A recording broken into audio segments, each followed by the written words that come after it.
John, how do you feel at this point in the season? Because obviously this defense, you guys have been on the field a lot, but I know typically you scale back practice at this point anyway. So is there anything different? No, I think as a team we do really well as far as doing like regen and stretching each week, making sure we're recovering, doing as much as we can. You know, later in the season, you know, everybody starts to feel those little aches at every team, but you know, it's just football. It's kind of, we've been doing this for a long time now, so we're kind of used to it. So the snap counts at this point, you're not concerned? I've been playing a lot of snaps for a long time, so I know we played a lot of snaps this year, but it's not a conversation in the locker room or anything like that. It's just, you know, we just keep playing. We're not really too worried about the number. John, what's the challenge of going ones versus ones against your guys' offense, and then you hit this part of the season against, you know, teams that don't play this type of offense, making that change? I mean, it's always good to get that one-on-one, ones versus ones work, just the competitiveness and everything like that. You know, whether it's a similar style offense we're playing that week, it's more so just, you know, we do a lot of things that kind of guys are 11 on 11, but it's a lot of one-on-one matchups. Just getting that speed for everybody, I think, is helpful. John, we spent some time talking about Jahan Dotson just now before you got here. What makes him difficult to deal with from your position? Jahan has been one of my favorite receivers since he got here.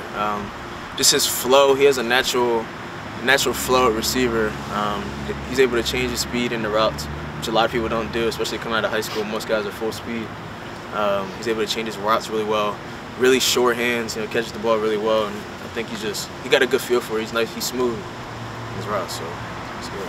How would you evaluate your play throughout the season? Maybe how you improved, where have you improved as it's gone on? I think just in general throughout the season, you try to improve on your fundamentals each week, things you want to get better. You know, your ball skills, your tackling, your technique, just keep refining it throughout the season. That's kind of something I've always done.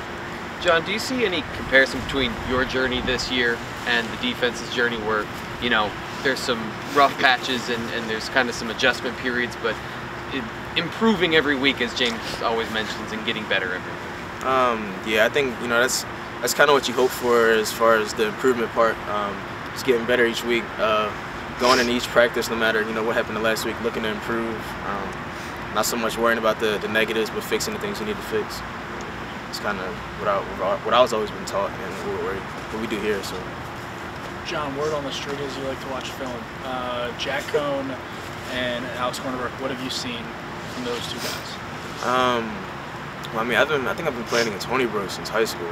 So he went to Malvern, I believe. Right. Yeah. So I kind of played against him before in high school. So you know, it's definitely a lot different. It's been a good amount of years now, but just looking at, you know, their tendencies, the style of offense they're running, the plays they're looking to make. You know, you see sometimes they put that good velocity on the ball. Just seeing it. It's pretty much just trying to break down the routes they like to go to. And, you know, we have a whole pro football focus. You know, it's one of the main things we focus on, just seeing their tendencies, where they like to throw and things like that. It's a similar breakdown I do every week for every quarterback. John, how would you kind of assess you guys as a defense on third downs this year? I mean, your numbers are kind of about where they've been, but the last few games, obviously, they haven't been as good as they were earlier. We just need to lock in and do our job. You know, a lot of those third downs we're giving up is, you know, D's are out of position, not being where we're supposed to be at. So just making sure you're focusing on doing your job each snap, you know, staying locked in on them third downs, because, you know, third down is something we really emphasize here, so, you know, it's important. Do you have a preference, slot or boundary? I mean, which one, like, as far as, do you enjoy playing one more? Is there one you like doing more? No, it's just, it's fun because it's like a change up. You know, you get certain routes in the slot. The routes come at you a little bit differently in the slot than they do playing outside. So, you know, just being able to do both, I think, is, you know, it keeps the game fun. It's like another challenge. And, you know, you got some teams who run just a ton of in-breaking routes. You know, you got to guard that a certain way. You have another team who's looking to take the top off with their slots. Some teams just like to get their guys in space. You know, you don't always get that on the outside. You know, on the outside, usually you're not getting so much of them trying to get those super fast guys in space like that. You know, a lot of play action here in the Big Ten, so you're usually getting that to the outside. So it's more of a chess match. Is there more thinking involved when you're a slot corner, or more things you have to be aware of? You got to put a lot of emphasis on your leverage because, you know, obviously the slot is going to be a little bit closer to the quarterback. So if your leverage is off and you're a step behind, the ball is there. Whereas if you're to the field or something like that at corner, say a receiver gets a step on you to the inside, you got a little bit more time to make that play on the ball, whereas in the slot it's coming quick. And the guys in the slot, you know, a lot of them are usually smaller, so they're quicker. They're going to give you a lot more in the route, so it's just like a different challenge, I would say. John, can you give us some insight on what Jordan Minor's role has been with this program since he got his medical news, and how you've seen him handle that? You know, he's handled it like tremendously well. You know, I don't know how I would be able to handle that. I know me just getting hurt was a lot on me, so to get that news, like, couldn't imagine. But he's been amazing. Like, just seeing what he's able to see on film. You know, he's played against some of the guys we've actually played against before, so he's been able to give us insight on that. Seeing him kind of, Coach Smith helping him with some of the stuff that coaches do, and him picking up on it, because we still see him as a player here. Like, you know, he's always in the locker room with us, same talk.